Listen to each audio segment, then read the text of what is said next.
ستړي مشر څو لنډې خبرې کوو. لومړی په ټوله کې صحي وضعیت مو څنګه دی؟ مننه ګرانه، الحمدلله اوس بیخي شکر خیم. دغه نن مې میچ هم وکړل. زه الریډي د ابوظبي کې چې زموږ کوم میچونه زیمبابوې سره هغې کې هم سکواډ کې وم، خو بدبختانه د ویزې د مشکلاتو د وجې نه هغه میچونو ته م لاسرسی ونه کړل. هغه خپل فټنس لیول مې ماشاءالله ښه ساتلی او امید دی چې د خیر هم داسې مینټین وساتم تر څو را روانې لوبې چې کومې دي، که هغه ایشیا کپ دی که ورلډ کپ دی، خدای دې کوم دغه شانتې روغ اوسو او د افغانستان دپاره یو ځل بیا وګورو. حمید همدغه پوښتنه ما کوله چې څومره چمتووالی لرئ نړیوال جام ایشیا کپ کې برخه واخلئ؟ بل دا درته یو مهم ایونټ ښکاري یا داسې یو مهم ایونټ دی او که نه ستاسو لپاره؟ والیبال ما ته ډېر مهم دی. هر یو میچ چې زه کوم زما د کیریر دپاره، د افغانستان دپاره، خاص کر ما دپاره ډېر مهم دی ځکه زه ډېر چیلنجونو سره مخامخ یم. غټه ایشو چې وه زما د فټنس وه چې د انجري ده، شکر هغه الحمدلله بیخي ښه شوې ده. پخواني ټپونه یو وخت کې به و چې خپې ته به مې یو غټ بینډ اچولو، پټۍ به وه، نو الحمدلله هغه مې بیخي لرې کړې ده او ورسره بس روزانه خپل 4 ساعته تمرین کوم تر څو دا فټنس هم مینټین وساتم.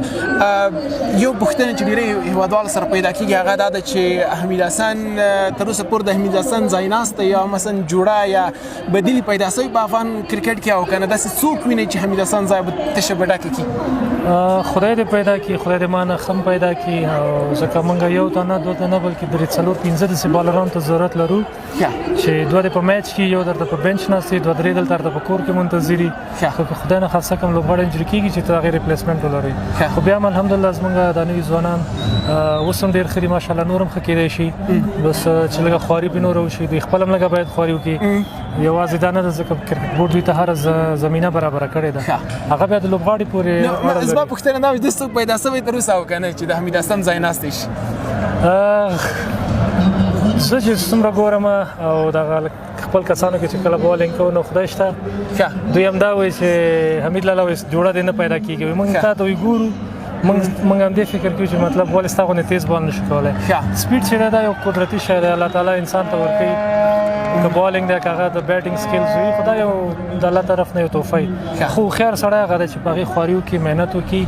که ته 130 کې بال کوې کولی شو 140 ته هم ورسوي، 140 والا 145 نه تر 50 پورې رسوي. چې تا ته وایم فضل حق دی ماشاءالله ښه بالر دی، وفادار شو، سید شیرزاد، فرید ملک، نوین، دا ټول هلکان هغه ځوانان دي. سلیم صافی چې دی دا هغه هلکان دي، دوی کولی شي چې مطلب خپل بالینګ امپروو کړي، خو محنت وکړي.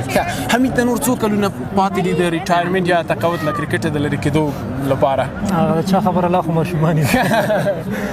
کرکټ داسې یو شی دی خاص کر بالر دپاره ډېر عمري نه وي، خو که ته چېرې فټ یې، فټنس لیول دې ښه یي. انډرسن وګوره 38 کلن دی، انګلینډ صرف ټیسټ کرکټ دپاره ساتلی دی او زما هم انشاءالله امید هم دا ده صرف T20 کرکټ کول دي. کال کې به هم زه هم نه پوهېږم 6 میچ یا 8 میچ څلوري هغه زموږ لا معلوم نه دي.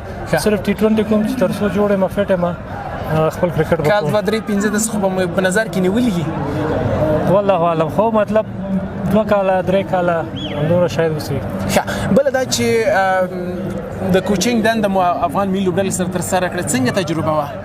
هغه اصلا کوچینګ دنده نه وه، داسې و چې د کوچینګ ټاپه خو بس ولګېدله. ځکه زما خپل زړه هم دا و چې زه همیشه دا اوس نه دغه سیستم ما د 6 کلو نه مخکې شروع کړی دی. دا زموږ چې څومره ینګ بالران دي اوس په نېشنل ټیم کې دي، دوی سره همیشه زه څنګ کې ولاړ یم، خپلې تجربې ورسره شریکوم. خو په یو حساب سره ماته تجربه شوله چې که چېرې په فیوچر کې کوچ جوړېږي هغه به لا سره کمي. ځکه زه دې شیانو سره بلد نه وم. زه خپل چې تلم هم از ا پلیر هلته تللی وم، از ا پلیر ټریټ شوم او بورډ نه مننه کوم چې ماته دا اپورچونیټي راکړله چې ورسره څنګ کې زه د خپل لوبغاړو سره هم همکاري وکړم. بله دا چې دغه نړیوال لیګونو کې ستاسو څېره نه ښکاري. محمد نبي، راشد، نور ستوري پکې شته دي، تاسو ډېر زیاته تمه کېده خپل اپلای نه کوئ، لیوالتیا نه لرئ که څه کیسه ده؟ غواړم چې لوبه وکړم، خو مسله دا ده چې تر څو په سکرین نه راغلی، خاص کر دنیا چې دیو نه ګوري، که ته څونه هم وایې زه جوړ یم فټ یم، هغه خلک همیشه هغه کس غواړي په میدان کې چې لوبه لوبه کوي او لوبه ښه کوي نو ان شاء الله امید ده چې زه خپل کرکټ ته رسون شم بیا به لیګونو سره ګورو خو فل حال صرف غواړم د افغانستان لپاره لوبه وکړم افغانستان یا افغان لوبډله د 20 سپیشلیست راتلونکي نړیوال جام شلوریز شاکب شلوریز دی فکر کوي چې یو اتلولي په افغانستان وکولای شي زما مقصد جام دی لوبي خو باتمن ګټي جام فکر کوي د یو څه ذهن کې شته او کنه د ان شاء الله T20 په حساب باندې که تاسو ګورئ د افغانستان ډېر بهترینه ټیم دی خو بیا ما خبره راځي مهنت ډېر غواړي خواري غواړي ځکه هغه شاټونه چې مونږ په کمزوري ډېر کار کوي هغه بالینګ چې زمونږ سکلز په ډېر قوي نه هغه باندې باید کار وشي نو چې څونه ته تمرین کوي څونه فوکس سره ته پریکټس کوي هغه ته په ګټه ورسېږي نو ان شاء الله امید وم دا چې څونه لوبغاړي مونږ تر ما پورې ډېر خواري وکړو چې بیرته د خیره ټیم ته راشم او ورسره د افغانستان میچونه چې کوم را روان دي د ایشیا کپ او د ورلد کپ یو ځای ته پکې ځان